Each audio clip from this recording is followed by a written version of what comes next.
Salam əziz dostlar. Biz əvvəldən sona layihəsinin 13-cü buraxılışındayıq. Bu gün mövzumuz müasir insandır. Müasir insan kimdir və müasir insanın problemləri nələrdir? Bu mövzularda danışacağıq. Əvvəla sizdən xahişim budur ki, videolarım daha çox insanlara yetişməsi üçün və daha çox baxılması üçün bizim Bilgə TV kanalımıza abunə olub və bəyənməyi unutmayın. Bizim bugünkü qonağımız fəlsəfə üzrə fəlsəfə doktoru Müşfiq Ötkün müəllimdir. Müşfiq müəllim, əvvəla sizi salamlayıram. Və bu bilirəm ki, çox gərgin bir iş həyatı yaşayırsınız və bu gərgin bir iş həyatında bizim təklifimizi qəbul etdiyinizə görə sizə təşəkkür edirəm. Şu mənim ilk sualım belədir. Müasir insan kimdir? Niyə bu sualı verirəm? Çünki müxtəlif düşüncə sahibləri arasında bu fikir çox müzakirə olunur, çox tənqid olunur. Bəziləri müasirliyi tənqid eləyir, bəziləri deyir ki, yox, müasirlik artıq çox ifrata varıb. Biz keçmişə qayıtmalıyıq. Biz babalarımız kimi olmalıyıq. Bir dəstə də bu keçmişi lənətləyir. Deyir ki, yox, biz müasir olmalıyıq və inkişaf etməliyik. Müasirliyin də mərkəzi müasir insan üçün, günümüz insan üçün Avropa və Qərb mədəniyyəti kimi təqdim olunur. Mən indi adətən də bu sualı görürəm ki, əhlinə vermirlər. Bu sual haqqında filosoflar, sosioloqlar danışmalı olduğu halda müğənnilər danışır bu haqqda. İndi mən sizi tapmışkən bu sualı vermək istəyirəm. Müşfiq müəllim, müasir insan kimdir? Müasir insan öz ruhundan ayrı düşmüş, öz ürəyindən, öz həqiqi mahiyyətindən ayrı düşmüş, nətərsə möcüzəli bir şəkildə hələ ölməmiş bir varlıqdır. Çünki əslində insan öz qaynağından, öz ruhundan, öz ürəyindən ayrı düşəndə ölməlidir. İndi nətərsə bu hələ hərəkət nişanələri göstərir. Belə bir durumdadır müasir insan. Müasir insanı anlamaq üçün mütləq gərək biləsən ki, həqiqi insan nədir? Ümumiyyətlə insan nədir? Buna da hər kəsin öz yanaşması var təbii ki. Mənim yanaşmam biraz daha sadədir. Mən fikirləşirəm ki, məsələ, əgər qəfəsdə yaşayan aslanı kim olduğunu anlamaq istəyirsənsə, ki, onun bir xeyli dərəcədə pozuq bir psixologiyası var, travmatik psixologiyası var. Çünki bu heyvan qəfəs üçün yaradılmayıbdır. Bəli. Amma qəfəsdə böyüyüb yaşamış aslanı da anlamaq üçün mütləq azadlıqda yaşayan aslanın öyrənilməsindən sən gələ bilərsən hansısa bir fikrə. Və o açıdan, məsələn, insan necə idi bilmək üçün bəlkə də bir 10 min il əvvələ qayıtmaq lazımdır. Harari bu metoddan istifadə elədi. Onun məşhur Homo sapiens əsəri yazarkən o müasir insan kimdir və onu anlamaq üçün 10 min il əvvəlki insana qayıdır. Təbiətdə yaşayan, bu Qobustan qayalıqlarında yaşayan insanımıza qayıdır və o insanın olduğu şərait, psixoloji məhdudiyyətlər və ya imkanlar açısından müasir insanı dəyərləndirir. Və bu müasir insan tamamilə anormal bir situasiyada yaşayır. Bunu o qədər yüklədilər ki, maarifçilik dövründən bu yana insanı o qədər yüklədilər ki, sən mütləq bu kitabdakıları bilməlisən. Yazlıq uşağı 7 yaşından, 6 yaşından qoyurlar məktəbə. 10-15 il bu mətn əzbərləməli, nələrsə öyrənmək zorunda qalmalı. Homo sapiensin tam da işi deyil bu. Hətta baxmırlar ki, bu adam, məsəl üçün, bu yükü qaldıra bilərmi bu uşaq, qaldıra bilməzmi? Məcburi təhsil uyguladılar hamıya qarşı. Təsəvvürün ki, müəllimlər üçün zülm yarandı. Girirsən auditoriyaya, 40 nəfər oturubdur, məsələ, 3 nəfər ancaq oxumalıdır bu auditoriyada. Demək ki, 37 nəfərə zülm eləyirsiniz. Və 37 nəfər də qisasını müəllimdən alır. Bilirsiniz, müəllim işləmək necə zülmdür. Çətindir. Oxumaq istəməyənləri oxutmaq zorunda qalırsan. Dinləmək üçün gəlməyənləri, bala məni bir dinlə demək zorunda qalırsan. Başa düşürsən ki, bu uşaqlar da bu sivilizasiyanın qurbanlarıdırlar. Onlar mütləq yaddaşlarını doldurmalıdırlar. Məsələn, təbii halda o bəlkə bir-iki dənə banan yeyəcəkdi, gününün yarısını keçirəcəkdi, gedib sonra bir-iki dənə balıq tutacaqdı, bütün günü söhbət eləyəcəkdi yanındakı adamlarla. İnsan belə həyat tərzi yaşamaq üçün yaradılıbdır. İndi bunu o qədər yükləyirlər ki, sən mühəndis olmalısan, sən həkim olmalısan, stressə düşürlər tələbələr, bu qədər şey əzbərləmək zorundasan. Yaxşı ki, sonunda süni intellekti gətirdilər meydana, dedilər ki, insanlıq indi təqaüdə çıxa bilərsən. Səni əvvəlcə fiziki olaraq əvəz elədik, indi səni intellektual olaraq da əvəz edirik, sənin işin deyil. Bəlkə indən sonra insan özü haqqında fikirləşər ki, mən nə üçün idim? Bu zamana qədər insanı, idrakını çox istismar edirdilər. Bu da hamı üçün deyil bu. Birisiz elə standa, filan uşaq yaxşı oxumur. Deyirəm, nə bilirsən, bəlkə heç oxumalı deyil. İnsan növündən çox azı bu qədər təlim görməyə qadirdir. Nəysə, mən yekunlaşdırım o ilə ki, insanı çox yükləyiblər. İnsanı özgə bir aqibətə sürüyüblər. Bu sivilizasiya qəfəsində. Təbii halından çıxarıblar. İndi bu yazıq nə edirsə doğru çıxmır. Tələblər də çoxdur buna qarşı ki, o tələbləri də bu yazıq insan qarşılaya bilmir. Nə qədər şey öyrənməlidir. Təsəvvür edin ki, yol keçmək üçün 5 yerə baxmalıdır, svetofora baxmalıdır, çoxlu qaydalar bilməlidir adicə avtomobil sürmək üçün. Bu homo sapiens üçün deyil, bu qədər bilgi axı. Hələ bir günahkar da çıxarırlar ki, sən filan şeyi də unutdun. Bu primatdır. Bunun bu qədər yaddaşı, bu qədər ramı, bu qədər operasyon sistemi yoxdur axı bu yazıq insanın. Nəyi düşünməli idi? Bu özünü dərki düşünməli idi. Bu nə üçün dünyaya gəlib onu düşünməli idi. Fəlsəfə yapmalı.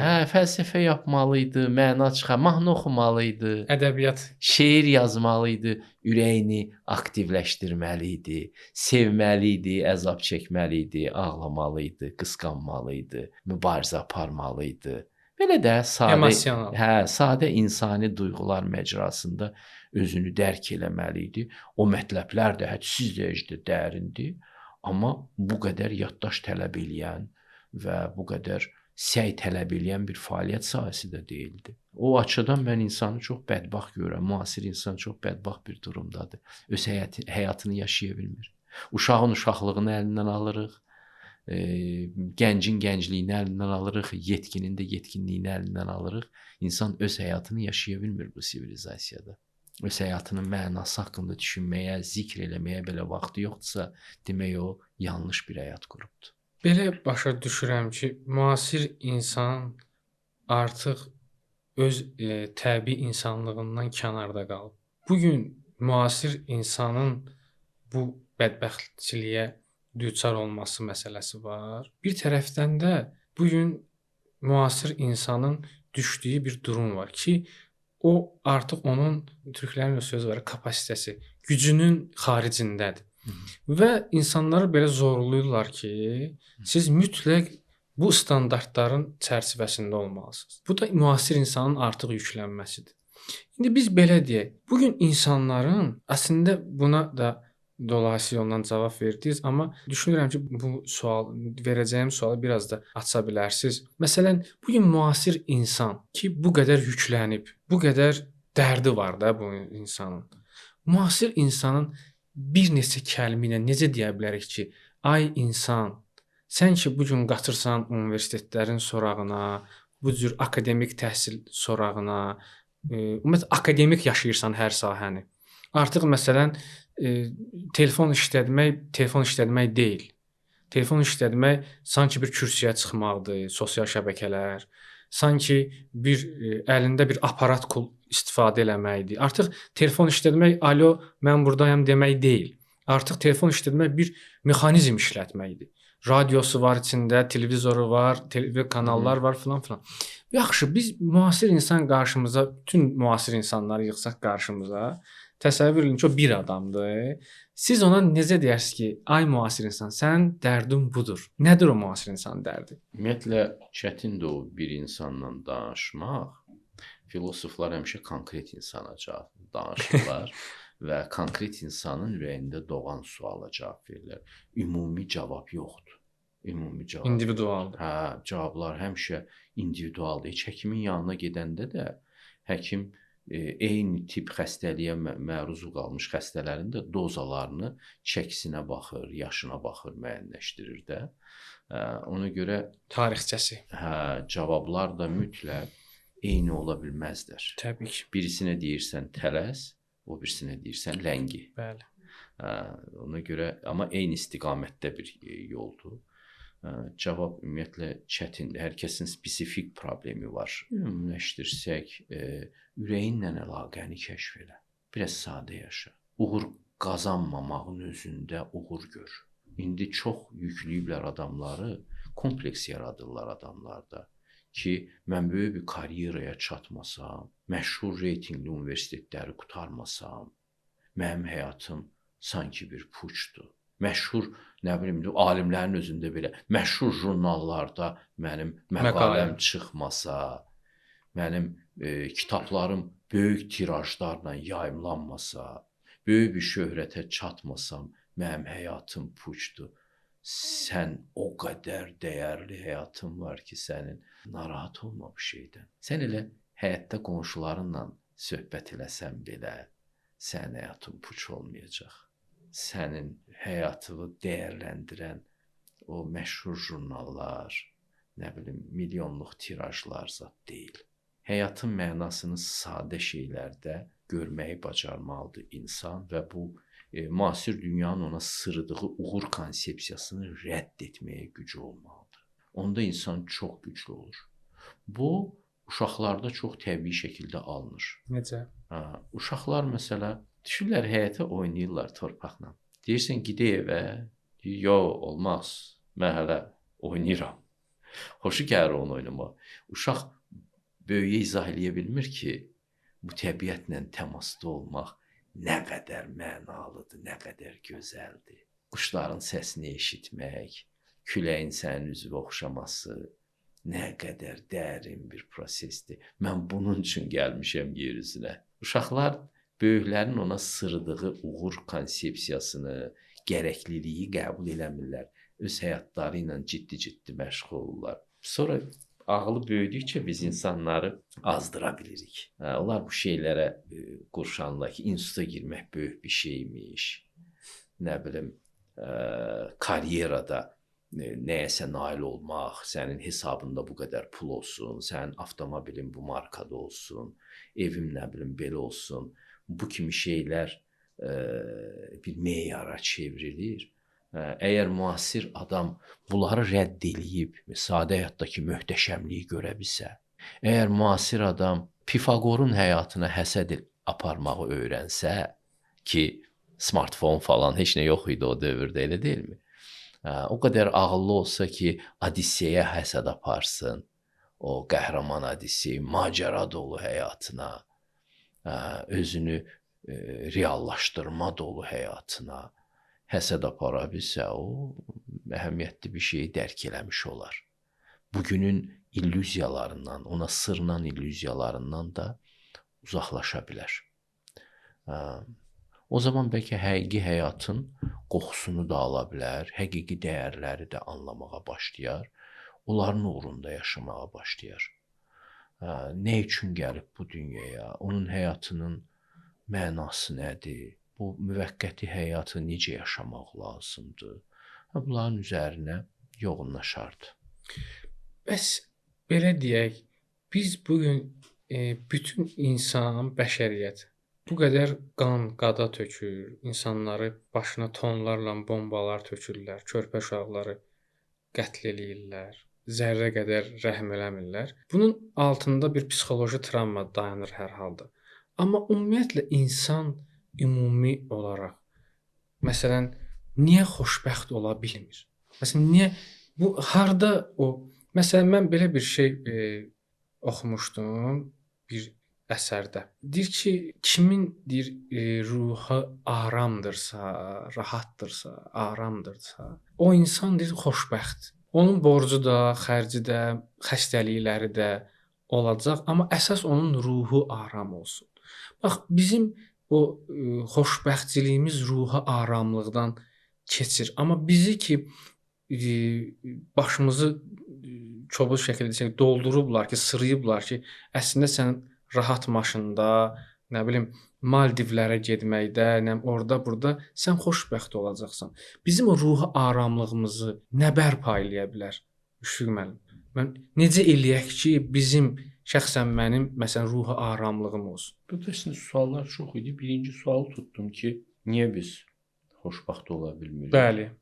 Niyə müharibələr baş verir? Niyə biz belə bir həyata gəlib çıxırıq? Bu insanın həqiqəti axtarmadığının və tapmadığının nəticəsidir. Həqiqət. Həqiqəti. İnsan elə bir dünyaya gəlib düşüb ki, o mütləq həyatın mənasını axtarmalıdır və tapmalıdır. Əks təqdirdə o öz insani dünyasını yarada bilməyəcək. O bombalar düşəndə bu bunun göstəricisidir ki, siz bir cəmiyyət olaraq həyatınızı məna üzərində qura bilməmisiniz. Quran məsələn və başqa dini kitablar bunları bizə belə traktovka edir. Ki siz pis yaşayacaqsınız, mən sizi buradan çıxaracağam, yer üzə başqalarını gətirəcəm. Və sizin başınıza böyük sınaqlar gələndə anlayın ki, nələrsə demək düz eləmirsiniz siz. O nələr nədir? Həqiqətdən qopmaq. Həqiqəti axtarmırsınızsa, həqiqətdən qopmusunuzsa, həqiqətin əleyhinə yaşayırsınızsa, Yəni Tanrının. Yəni Tanrı da həqiqəti təmsil edir, ali səviyyəsini təmsil edir. Amma həqiqət biraz da geniş anlayışdır. O həqiqəti biraz aça bilərsiniz. O zaman sən cəzalanacaqsan.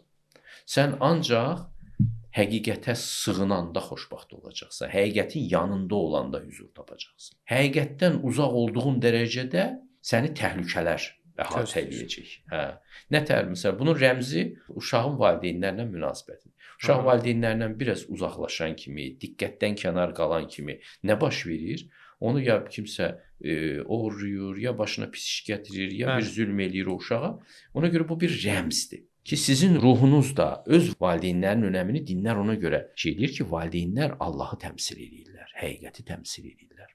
Çox uzaqlaşacaqsınızsa valideynlərinizə qurd-quş sizi yeyəcək. Sizin ruhunuz da o körpənin vəziyyətindədir. Və cəmiyyət həqiqətdən uzaqlaşırsa, o cəmiyyətin başına bəlalar gələcək. Bu məsələ ilə çox manipulyasiya edirlər. Bəli. Filan yerdə bombalar tökülür, beşməkan yerdə qanlar tökülür. Heç kim də səhvi özündə görmək istəmir. Heç kim də səhvi özündə görmək istəmir. Həyatı yanlış traktavat edirlər, traktovka edirlər. Şərh edirlər. Ki, nətər olur bir ölkə gəlir, o bir ölkəni zəbt eləyir. Allah göstərir hansı bağ solur, hansı bağ çiçəklənir. Və onun niyə çiçəklənib, niyə solduğun səbəbini də Quranda aydın şəkildə göstərir. Və necə güclü olmağın yollarını da Allah aydın şəkildə göstərir. Ancaq həqiqətə yaxın olan cəmiyyətlər, onlar güclü olurlar. Həqiqəti necə izah eləyə bilərik? Məsələn, biz tutaq ki, bir mətbəxdə soğan soya-soya Ramiz Rövşən demiş bir xanıma, həqiqət nədir? Ay xanım, sən ona görə bu həqiqətdən uzaq düşmüsən. Həqiqət çox çətin sualdır, amma cavabı da var. Budda deyirdi ki, eşidincə sakit olduğun sözdür həqiqət. Yəni, tam rahat olursan, evində olursan. Eşidincə bütün narahatlıqların səni tərk edir. Tapsan artıq. Hər şeyin var. Şükranlığa oxşuyur həqiqət. Şükranlıq halı həqiqətə oxşuyur. Ona görə Allah deyir, bol-bol öyün Allahı, bəlkə nicat tapasınız. Sən şükür Allahım sənə, şükür Allahım sənə, şükür Allahım sənə deyə zikr eləsən, ola bilər ki, 10-15 dəqiqədən sonra o halı yaşayacaqsan. Ki, sənin hər şeyin var. Sənin heç nəyə ehtiyacın yoxdur. Sən tapmısan hər şeyi. Sənə nə lazımdırsa sənə verilibdir. Həqiqəti tapmaq bunu oxşuyur. Bunun yaşantısını oxşuyur. Sevgiyə oxşuyur həqiqəti tapmaq. Sən yoxsan, hər şey əksik. Sən varsan, hər şey tamam. Həqiqəti tapanda belə yaşantı yaranır ki, hər şey super imiş. Amma müasir insana o yaşantını yaşamağı haram eləyiblər. O həmişə narazı olmalıdır. Özündən də narazı olmalıdır, həyatdan da narazı olmalıdır. Hər şeydən də narazı olmalıdır və güya ki, bu narazılıq inkişafın da qəşəng bir motivatoru imiş, stimulu imiş. Adamlar unudublar ki, həqiqi inkişafın stimulu narazılıq yox, razılıqdır, şükranlıqdır. Həqiqi inkişaf eləyən adam şükran adamdır. Allah deyir, kimin ki var, deyəsən İncildə rast gəlmişəm, ona yenə veriləcək. Kimin ki yoxudur, olan da əlindən alınacaq.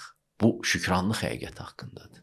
Kim ki şükr eləyir, ona daha çox veriləcək. Çörəyi çörəkçiyə verəcəklər. Kim ki narazıdır, olmayanı da əlindən alınacaq.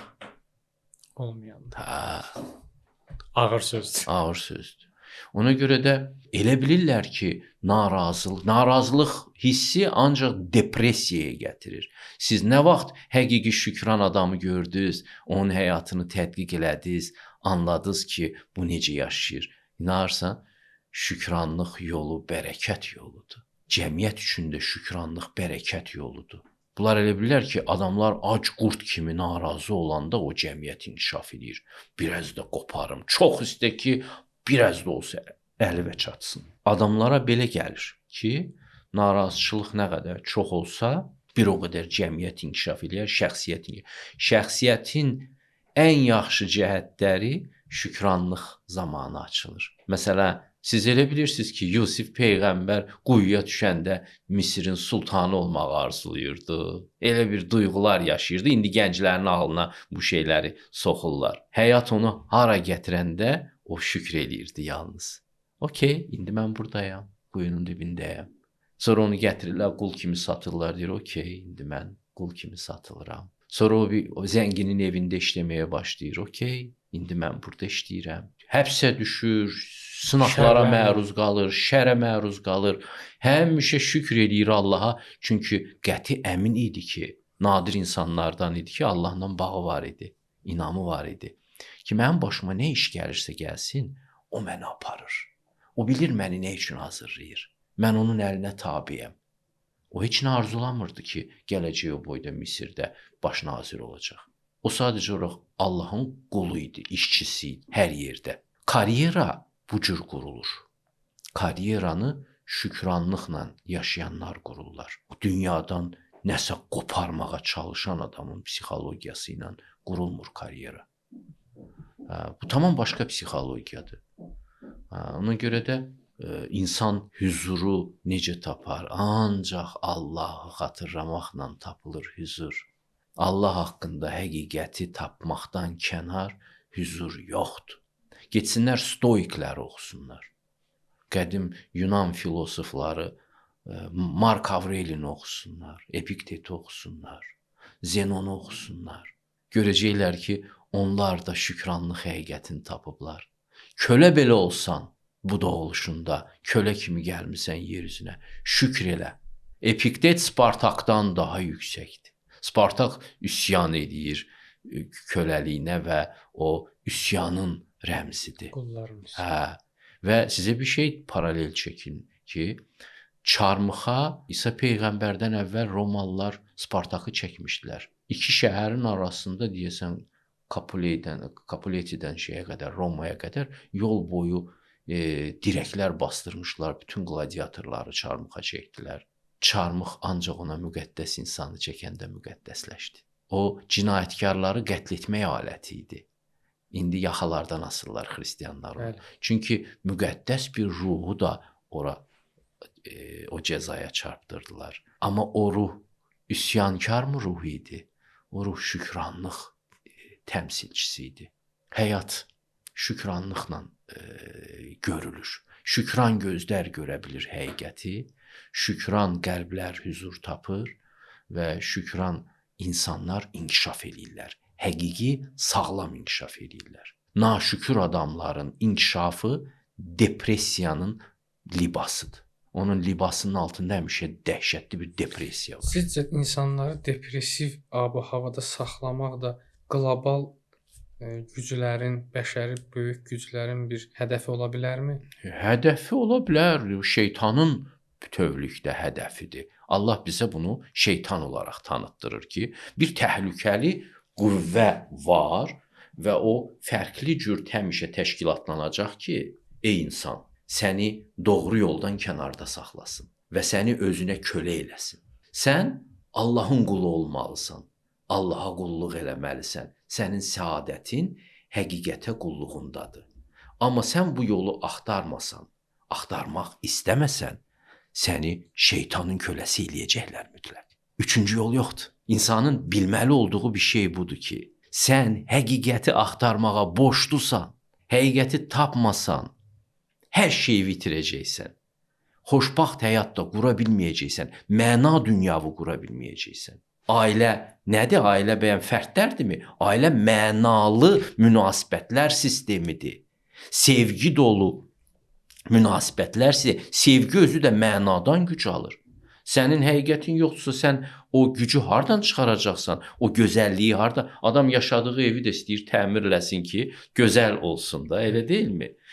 İnsan libasını belə gözəl geymək istəyir ki, gözü könlü oxşasın. Sən münasibətlərin gözəlliyinin rənglərini hardan alacaqsan? Əgər o həqiqətdən almayacaqsa rənglərini. Çox yüngül baxırlar bu işə. Həqiqətsiz də yaşayaram mən deyirlər. Sən həqiqəti axtarmağa məcbursan. Sən Allaha qul olmağa məcbursan. Manipulyasiya edirlər bu sözün ətrafında. Allaha qul olmaq Allahın qulluğunda işləmək deməkdir. Allahın işçisi olmaq deməkdir. Sən əgər həqiqətə xidmət eləmirsənsə, sən mütləq şeytana xidmət edəcəksən. O səni qoymayacaq elə belə. Və səni o qədər qəlbini sıxacaq ki, sən axırda Allahı axtarasın. Yəni o da əslində dolayısıyla sənə Allahı nişan vermək üçün mövcuddur. O sənin qəlbini çox sıxacaq, çox alçaldacaq səni ki, sən axırda həqiqi ağa axtarasın. Quranda bir ayə var. Ümumiyyətlə Quran məzmununda belə bir tərzi yəqin ki, siz daha gözəl hiss eləmisiniz. Quranda bir israrlı şəkildə daim sifətləri aşılayan, sifətlər haqqında danışanda Quran buyurur ki, möminlər belə olarlar, kafirlər belə olarlar. Möminlər belə olarlar, kafirlər belə olarlar. Amma mənə çox maraqlı gələn bir kəlmə var. Siz danışdıqca yadıma düşdü. Deyir ki, möminlər üçün, Allah dostları üçün qəm-qüssə yoxdur. Çox möhtəşəm. Mən deyərdim ki, bu gün bütün psixoloji mərkəzlərin qapılarına yazılmalıdır bu söz. Yəni Allah dostları üçün qəm-qüssə yoxdur. Halbuki biz dünyanın xasiyyətini bilirik ki, dünya başdan ayağa problemdir. Necə olur ki, bu Allah dostları üçün qəm və qüssə yoxdur? Allaha inanmaq çox çətin bir şeydir. Mən gec gəldim, çatdım buna. Bu asan bir məsələ deyil. Burada bir məqam var.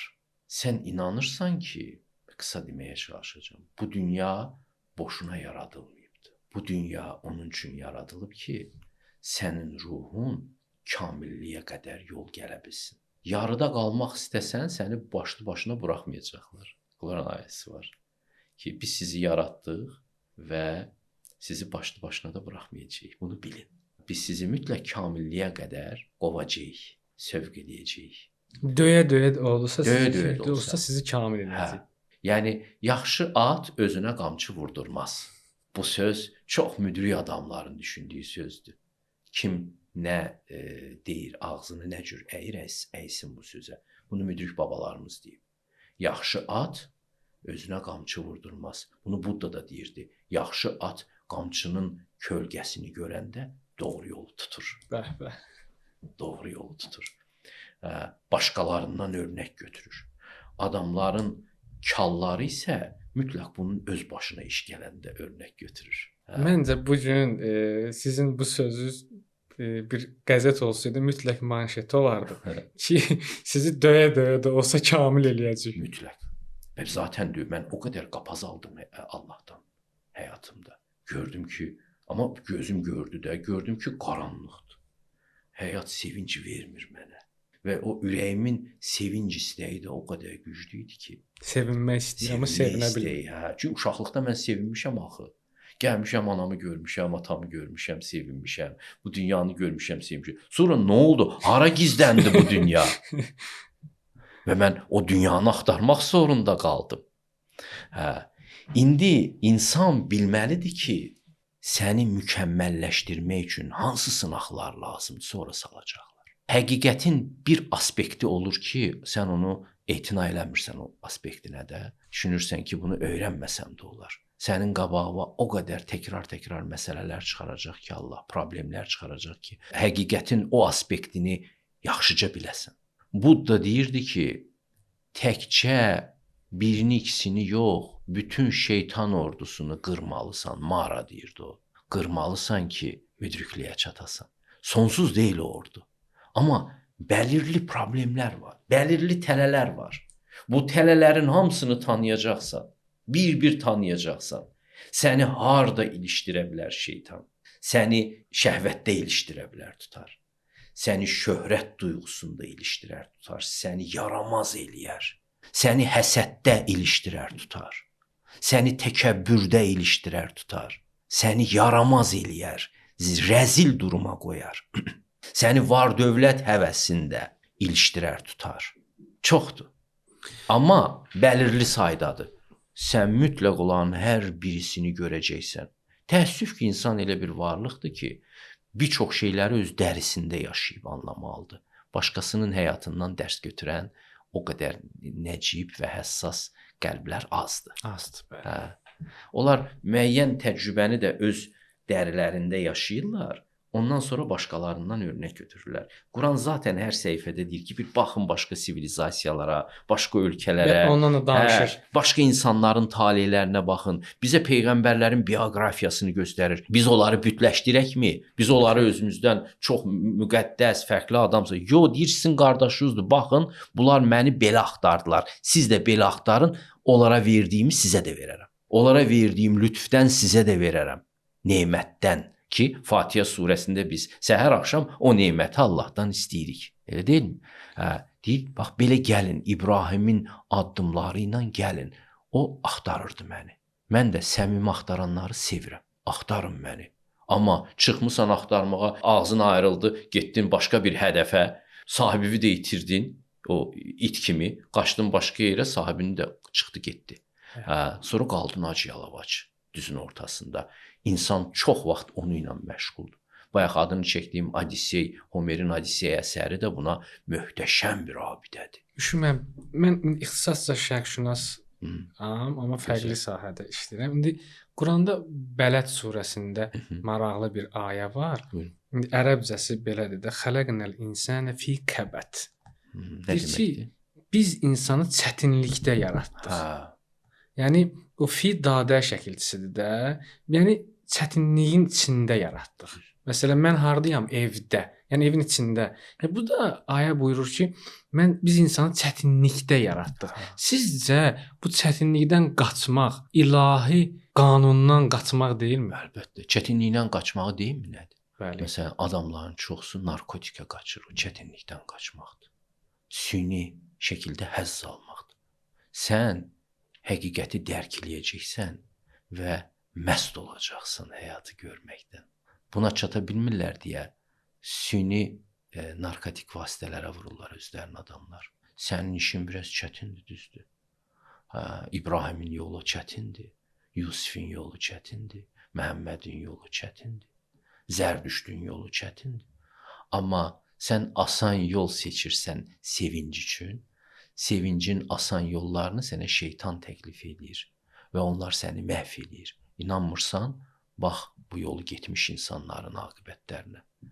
İnsanların çoxsu alkoqolizmi seçirlər. Yoxsa nə var ki orada? Onu keyirlər. Onu içir ki, heç olmasa o çətinlik situasiyasından güya çıxsın. Sən o situasiyanı transformasiya eləməlisən. Çətindir insan olmaq. Bunu nə var bilmək ki, o Kiplingin Mauqli əsərində də belə aslanlar gəlirlər, canavarlar baxırlar insanoğluna. Deyirlər, bu qurbağa oxşayır. Bunun caynağı yox, bunun tük örtüyü yox, düzəməlli, dişi yox. Bu nə yazıq bir varlıqdır. Meymunlar belə bizdən daha qüdrətlidirlər, çox-çox qüvvəlidirlər. İnsan çox acizlikdə yaradılıb həm də. O çətinliyin bir tərəfi də insanın acizliyin içində. Və Allah niyə onu bu cür belə aciz və çətinlikdə yaradıb? Zülm eləsinmi? Eləmək üçünmü? Yox. O mərhəmətin ifadəsidir o acizlik. Aciz olan böyük qüdrət axtarmağa çox yaxın olur. Aciz olan ancaq böyük qüdrət axtara bilər. Heyvan deyir, pəncəm var, caynağım var. Heyvan ona görə həqiqət axtarmır. Bəzi insanlar da öz pəncəsinə çox güvənəndə, caynağına, dişinə çox güvənən elə insanlar görürük biz. Puluna, məsələn, çox güvənən. O da caynağıdır. O da onun caynağının ifadəsidir zaten. O da həqiqət axtarmır axmaqcasına. Ağıllı adamlarsa həqiqət axtarırlar. Onlar özlərinin acizliyini bilirlər. Acizliyini insana göstərmək üçün Allah şuur da veribdir ki, bax ki, öləcəksən, torpağa qarışacaqsın. Bir heyvan buna zikr eləmir. Amma bir insan buna zikr eləyib narahat olmalıdır. Bəs əbədi həyat nədir deyə axtarmalıdır. Ölümsüzlük hardadır deyə axtarmalıdır. Bu şeylər əslində o çətinlik situasiyası ki, insan olmaq çox çətindir. Birdən dərk edirsən ki, sən bu dünyaya gəlmirsən ki, burada öləsən, adamı soyuq tər basır. Ki, bu nə qəribə bir yer imiş. İnsan olmaq necə əcaib bir durum imiş. Və bu çətinlik isə Allaha doğru gedən yolu qısaltmaq üçündür. Bütün varlıqlar Allaha doğru gedir. Ağaclar da, quşlar da, hamısı Allaha doğru gedirlər, ibadət edirlər, yəni. İnsanı isə Allah insanı finişə yaxın qoyubdur. Bütün varlıqlardan. İnsan finişə ən yaxındır Allaha yaxınlaşmaq üçün. Çox böyük bir şansdır insan olaraq doğulmaq. Bu şansı dəyərləndirmək lazımdır. Ona görə insana məlumat verir ki, biz səni çətin bir durumda yaratmışıq da, ağlın sapmasın, ayağın büdrəməsin. Bilirik nə edirik. Və sənə zülm eləyək deyə bu vəziyyəti yaratmamışıq. Anla ki, bu da mərhəmətin ifadəsidir. Çıxışınızın əvvəlində qeyd elədiniz ki, insan əslində çaydan 2 balıq tutub, onu bişirib yeyib, evdə xoş danışıb, belə xoşbəxt olan bir varlıqdır. Nə bilim, getirir, qoyun otarar, onu kəsər, soyar, satar, yeyər. Belə deyə də insan kosmosa raket uçurtmaq üçün yaranmayıb. Dəqiq deyə bilər. Mən həmişə uşaq dostlara deyirəm ki, deyirlər ki, məsələn, hansı yemək faydalıdır? Deyirəm ki, mən o dostlarıma deyirəm ki, insan torpaqdan yaranıb, torpaqdan nə çıxsa yesən, yəni təbii şəkildə yesin, sənə faydalıdır. Çünki öz tərkibindir. Ona görə torpaqdan nə götürsün yesən, sənin üçün faydalıdır. İndi insan, biz deyirik ki, bu qədər insanlar, burada bir anormal vəziyyət də var. İnsanların böyük şəhərlərə axışı. Məsələn, hamı istəyir, məsələn, Azərbaycan Bakıya gəlsin, Bakıda yaşasın, filan. Dreiser'in Kerri bacı əsəri var. Orada Kerrinin şəhərə gəlmək bir məsələ var. Orada bir hal yaşanır ki, Kerri bir belə deyək, evdar xanım idi, artıq o aktyor olacaq və böyük şəhərə gələcək. Sanki orada Dreiser bir dayanır, bir dərindən nəfəs alır. Sonra yazır ki, böyük şəhərlərin böyük fəsadları var. Sizcə insanların o təbiətdən, o meşədən, o balıq tutmaqdan, o ov ovlamaqdan uzaqlaşıb gəlib böyük şəhərlərdə bu səs-küyün içində, bu təbii halından çıxması, kosmosa raket uçurmaq eşqinə düşməsi, bu insanın da həmçinin insanlıqdan çıxaran amillərdən deyilmi? Təbii, dəlilikdir. Bu sivilizasiya dəliliyin təşkil olunmuş, yəni qaydalı bir formasıdır. Hərdən bir dahi rejissorlar çıxır, filmlər çəkirlər, bu sərsəm dünya. Unutdum kim çəkibdi bunu. Böyük rejissorlardan birisi. Dünya budur. Və ya Ağıldan Bəla kimi əsərlər yazırlar. Dünya budur. Və böyük şəhərlər də insanları bir-birinə yaxınlaşdırmadı, uzaqlaşdırdı. Bəli. Böyük şəhərlər cəhənnəmdir. Böyük şəhərlərdə insanlar ünsiyyət eləmirlər bir-birinə. Yenə deyirəm, insanın həqiqətə olan münasibətinə görə yaranır onun zahiri həyatı.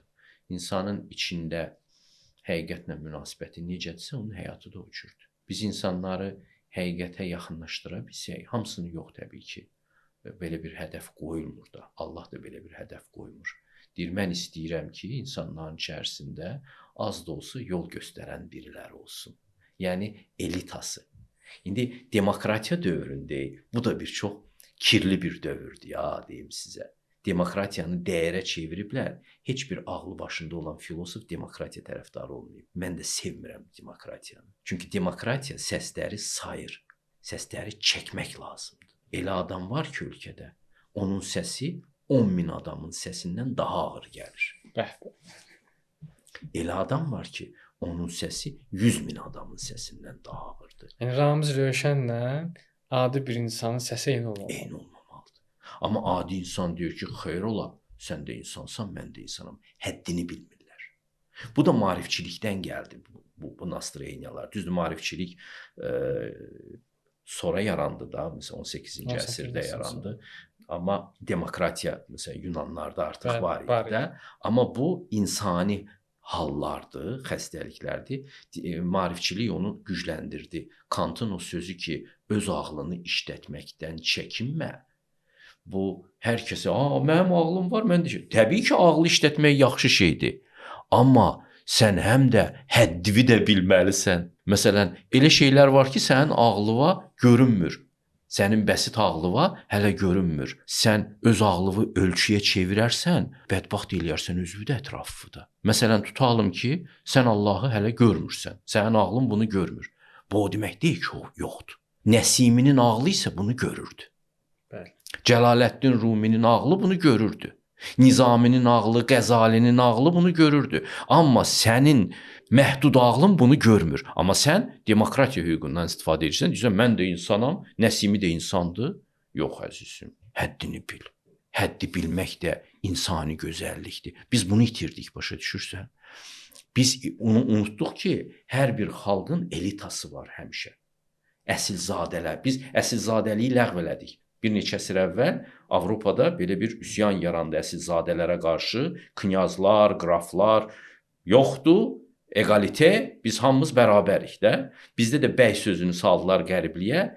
Bəy sözü də itdi getdi aramızdan. Əfəndi sözü də itdi getdi aramızdan. Biz hamımız olduq bərabər. Amma bu bərabərçilik də bir cəhənnəmdir. Bu həyatı, ölkənin taleyini tamamən küləyə atmaq deməkdir. Qərbdən də bunu dəstəkləyirlər.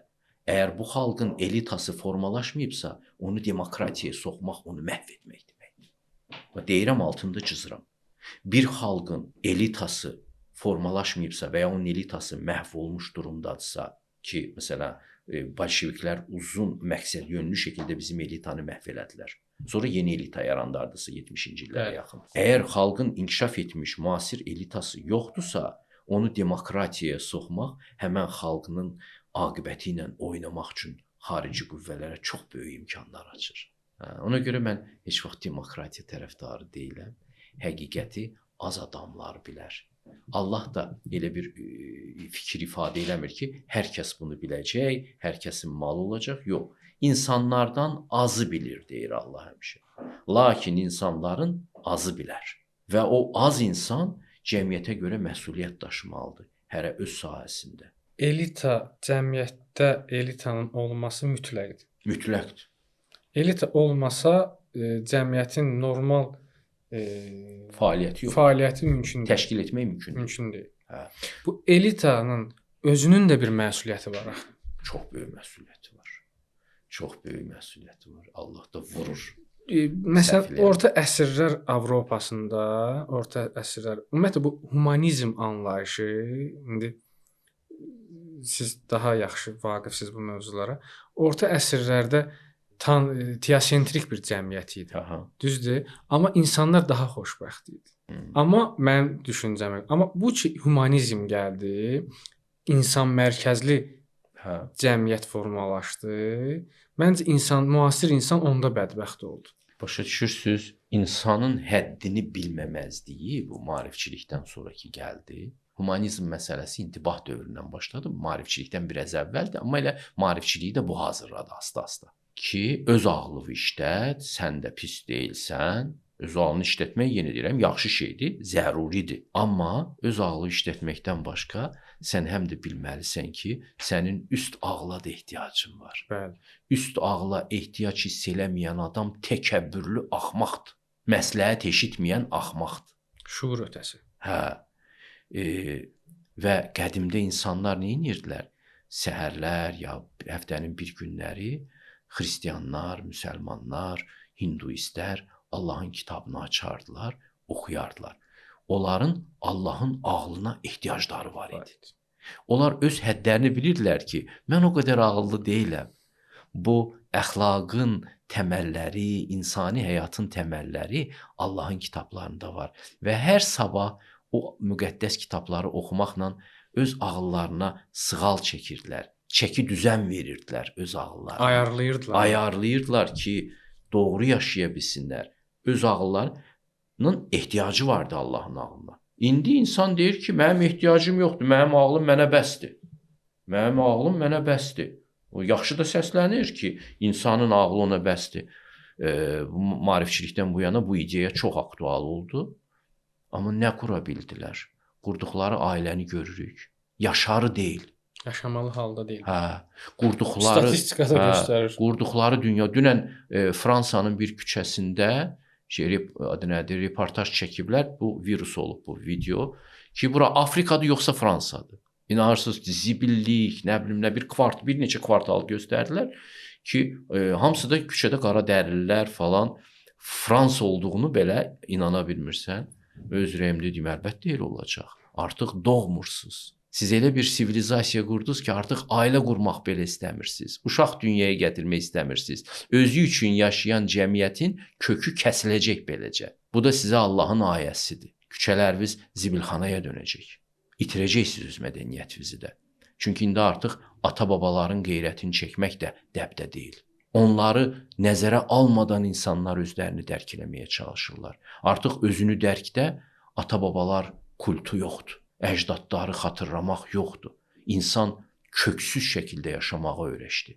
Kökü olmayan ot kimi yaşamağı öyrəşdi insan. Özünü də bu cür dərk eləmək istəyir, ölkələrdə viran qalacaq. Hansı cəmiyyət ki, bu düşüncələrə qapılacaq, ölkələr viran qalacaq. Onlar fikirləşdilər ki, biz öz ağlımızla yeni ailələr quracağıq, biz öz ağlımızla yeni dövlət quracağıq, yeni millət quracağıq, yeni əxlaq quracağıq. Qurduğunuz əxlaqı görürəm. Tamamən inamsızlıq üzərində qurulan bir dünyadır. Kameraların hesabına.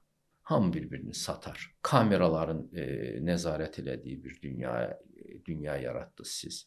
Ona görə də biz başqa bir dünya yaradırdıq. Şərq insani inkişafın üzərində qurulacaq dünya yaradırdı. Qərb isə texniki inkişafın üzərində qurulacaq dünyaya keçid elədi. Belə bir fikir var ki, insan təbiətin qoynundan gəlmə varlığı idi də. İnsan ətdən, sümükdən, ilikdən olan bir varlıqdır. Emosional varlıqdır da bu insan. Bu insan təpədən dırnağa hissdir. Müasir insanı, mövzumuz elə müasir insandır da. Müasir insanı mən belə düşünürəm. Sizin fikirləriniz daha önəmlidir biz üçün. Sizcə müasir insanı daxili yanma mühərriki vəziyyətinə gətirmədilərmi? Yəni yanacağın tökürsən, tezdən işə salırsan, gedir işə, axşam gəlir evə, yolda bir məsələn qoca qarıya diqqət eləmir, bir ehtiyaclı insana diqqət eləmir, bir insana gülümsəmir, bir insanla dərdləşmir, problemi olanda gedir özün asır, heç kim bir böyüklə məsləhət eləmir, bir söhbət böyük yaşca yox, bir mənəvi böyüyünə məsləhət eləmir. İnsanı daxili yanma mühərrikinə də oxşada bilərsiniz. Etiraz eləmirəm. Yanacağı Allahdan gəlsin.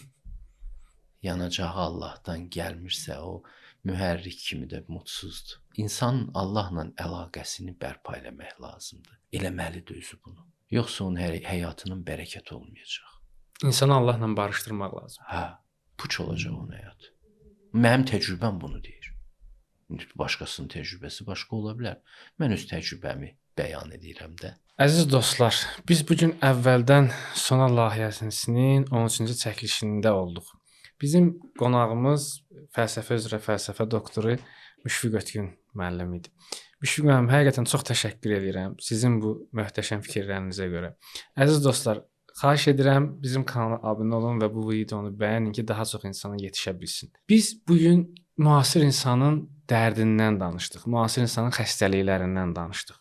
Müasir insanı bir aparata, bir mühərrikə gətirib çıxardıb bu cəmiyyət, xüsusilə qərb cəmiyyəti. Amma şərq cəmiyyətinin arzusu, istəyi bu idi ki, insan emosional varlıqdır. İnsan təpədən dırnağacan hissdir. İnsan danışmaq istəyir, insan gülmək istəyir, insan depressiyaya düşmək istəyir və o depressiyadan çıxmaq üçün dostlara, Tanrıya ehtiyacı var. Bu gün Müşfiq müəllimin çox manşet olacaq sözləri oldu. Çoxsun mən şəxsən özüm üçün bir nümunə götürdüm. Amma sondakı sözü məncə daha gözəldir. Bu gün müasir insanın dərdi Tanrısı ilə küsməkdir. Əziz dostlar, hamımızın məncə birinci vəzifəsi o olmalıdır ki, birinci özümüz, sonra yaxın dostlarımızın hamısını Tanrı ilə barışdırmaq lazımdır. Çox sağ olun, gələn verilişlərdə görüşəndə. Çox sağ olun Müşfiq müəllim.